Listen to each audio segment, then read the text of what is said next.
안녕하세요. 미국 주식 시황을 쉽고 심플하게 전달해드리는 이지앤 심플입니다. 2024년 1월 31일 수요일 미국 주식 시황을 핵심 분석해드리겠습니다. 예상대로 연준이 금리를 동결하기로 결정하고 금리 인하를 3월에 시작하지 않을 것 같아 4대 지수 모두 큰 폭의 마이너스를 보였습니다. S&P 500은 마이너스 1.61, 나스닥은 마이너스 2.23, 다우는 마이너스 0.82, 러셀 2000은 마이너스 2.45%로 마감했습니다. 피어 앵그리드는 65포인트로 어제 74에서 9포인트나 떨어졌습니다. 숨고르기 한번 제대로 했네요. 사실 오늘은 장 초반부터 확실히 마이너스로 시작했는데 한국 시각 새벽 4시 FOMC 성명서 발표와 4시 반 연준 의장 기자회견 이후에 1% 정도 더 떨어졌다고 할 수 있겠습니다. 우선 FOMC 회의 결과부터 보면 연준은 1월 FOMC에서 예상대로 금리 5.5%에서 동결했습니다. 인플레이션이 2%를 향해 지속적으로 움직일 것이라는 더 큰 확신을 얻을 때까지 목표 범위를 줄이는 것이 적절하지 않다고 성명서에 밝혔습니다. 여전히 인플레이션 위험에 대해 매우 주의를 기울이고 있다면서 매번 회의 때마다 신중하게 검토하겠다고 매번 FOMC에서 단골로 하던 멘트는 그대로 얘기했습니다. 평소 FOMC 기자회견 때에는 기자회견 중 연준 의장의 발언 하나하나에 주가가 급등 급락을 했었는데요. 이번에는 단 한 번 정도의 급등과 급락만 있었던 것 같습니다.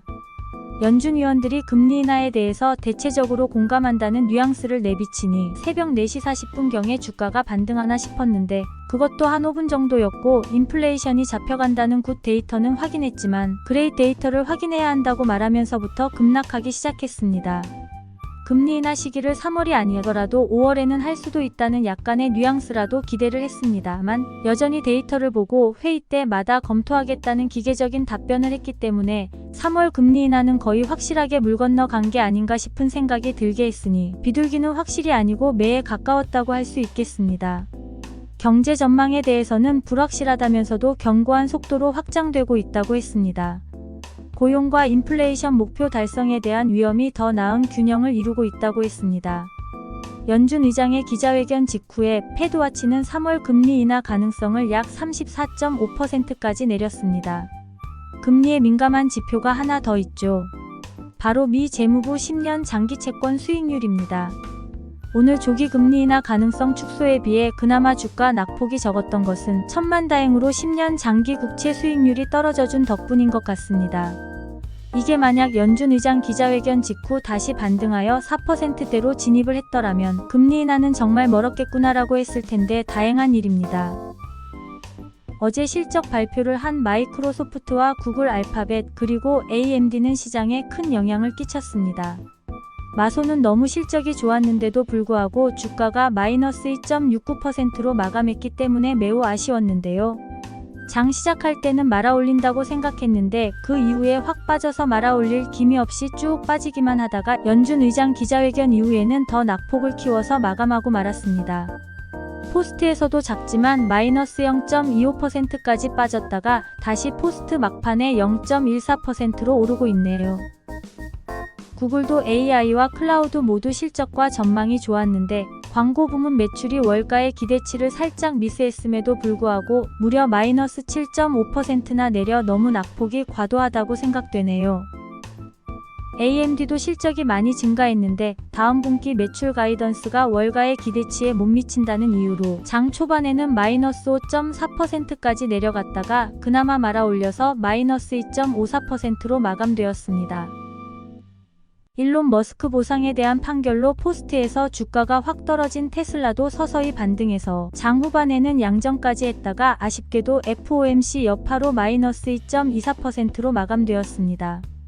의외로 일론 머스크 본인이 크게 동요되지 않는 모습을 보여서 주주들이 한숨 돌린 것 같습니다. 엑스닷컴의 CEO 사퇴에 관한 투표라도 올릴까봐 무척 걱정했거든요. 정말 다행입니다. 이렇게 기대가 컸던 마소, 구글, AMD의 실적 발표가 좀 어이없게도 어리둥절하면서도 아쉬운 결과로 끝이 났습니다. 하지만 이렇게 미국 주식은 작년 11월부터 제법 길고 완만했던 상승기에 숨고르기에 들어갈까요? 아직 한 발이 남은 것 같습니다. 하루 뒤에 있을 애플, 메타, 아마존의 실적 발표 때문입니다. 애플은 아이폰이 예년의 4분기보다 못할 것이라는 전망 때문에 최근 5일 동안 5.2% 가까이 주가가 미리 빠졌습니다.